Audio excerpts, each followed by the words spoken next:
All right, we got Levi Wallace here. Levi, football camp again. This is what, third year or fourth year of this camp you've It's had our here? third year. It's our third year this year. What did you? Who taught you how to run a camp? Like, is that something you kind of learn from being around other guys in the NFL? Like, where do you learn how to run a camp like this? You don't learn how to run a camp. You just kind of do it. You ask guys what they've done. You learn from others, but you just kind of do it. I mean, Cameron, did you have fun today? Did you enjoy it? Yeah, I had much fun. The most fun I had was that relay race. The relay race, and then we just added the relay race. It's just all about the kids.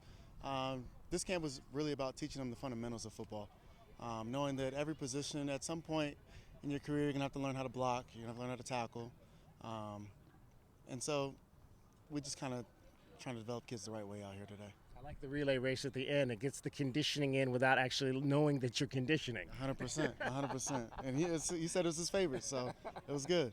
What is? I mean, obviously you have a nephew out here. What does that mean for you to have relatives, young men that are part of your family out here learning this game from you?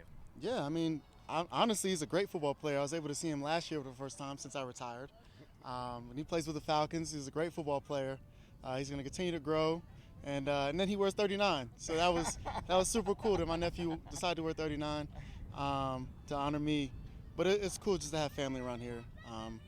All these kids that came out here, it's super family oriented. That's what our foundation is about. And so the more kids that we can have out here, especially that I know, the better. What's the important things that you do with your foundation that allow you to kind of spread the message that you want to, not only kids, but just to adults as well?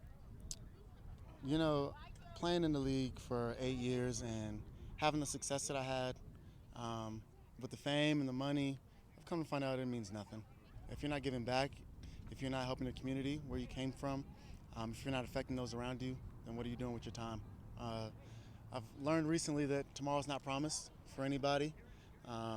Today you're here one day and gone the next, and so what you're doing in the time that you're here is all that really matters. Now that this is over for you in terms of the professional side of it, what are some of the things that, like you mentioned, you took away that you wanna carry forth with whatever the next phase of your life is? And is that going to be strictly foundation work? What do you see yourself doing to try to make a difference? No, I work with Legacy Trust Sports Group as a sports agent now. So in football, out recruiting, giving tips and trades of things I've learned on the field, but also off the field. Football it's a great sport, but you learn a lot of lessons off the field, how to be a man. And so if I can instill that to the next generation, with NIL, it's now high schoolers all the way up to NFL. And so if I can instill some of that, things that I've learned, lessons that I've learned, I'm willing to for sure. Did you think the agent side of it, was that something you thought you would get into, or just that was kind of progressed as you were kind of figuring out what might be next? No, halfway throughout playing, I kind of realized that that's what I wanted to get into. I feel like a lot of players get into coaching, but there's not a lot of players in the agency side or in the front office, people that actually played the game, played the sport. And so I think the more that we are aware of that, the easier it is, one, to find talent, because I think football players can find other football players.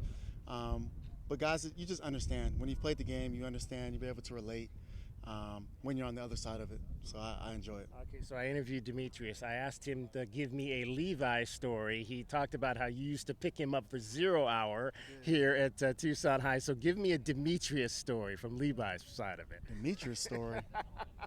Demetrius. I mean, we're still close friends to this day. We talk almost every day. That's my guy. I mean, we hang out all the time, almost every weekend. Honestly, he hasn't changed since high school. He's still got the same smile, still laughs a lot, still jokes a lot. He's just a lot bigger than me now. I used to be able to grab him. He's a linebacker now, like at 250. But that's my guy. Yeah, I remember countless times we picked him up. I picked him up from 0 hour, blasting music on the way up here, and then we'd leave here from Coach Hargraves and go to McDonald's. We just stayed connected. So it's really great to have him in the Arizona area as well. And he's came to a few different events for my foundation, and he's family too, and so it's a family thing we got going out here, and I love that he's around. Yeah, it's good to see like Bailey Johnson that you guys went to high school with was out here today. Leading women's point scorer here for the Badgers. Yeah, this is family. I mean, people here, there's really good people here in Tucson, and we just show that through our community, through giving back, all of us. Bailey didn't play football, but she's out here supporting, you know what I mean? That's good people. We even got Sabino cats up here, man. And Mikey Brewer. So, Saguaro, my fault. Same thing. So it's Tucson's coming together, and I love it. What does it mean for you to see young guys like Lathan Ransom and Bijan Robinson now coming out of Tucson and making their mark in the league? Yeah, Tucson has never had a shortage of good football players. I think it was just an opportunity. I think it started with Kadeem and Blake Martinez leading the way, and then, myself, Demetrius, plethora of guys being able to go to college and hopefully make it to the next level. And now you see Bijan and Lathan doing their thing, and I'm happy for them. And guys are continuing to grow up and get better and better. And hopefully it continues to go. And even when Cayman comes to high school and gets a bunch of offers, I know he's going to do great. And whatever he decides, baseball or football, because he's really talented in both. And so, yeah. And so Tucson has never had a shortage of great talent.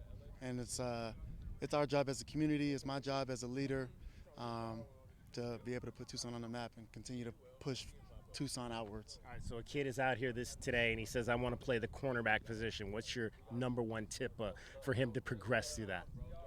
Eyes.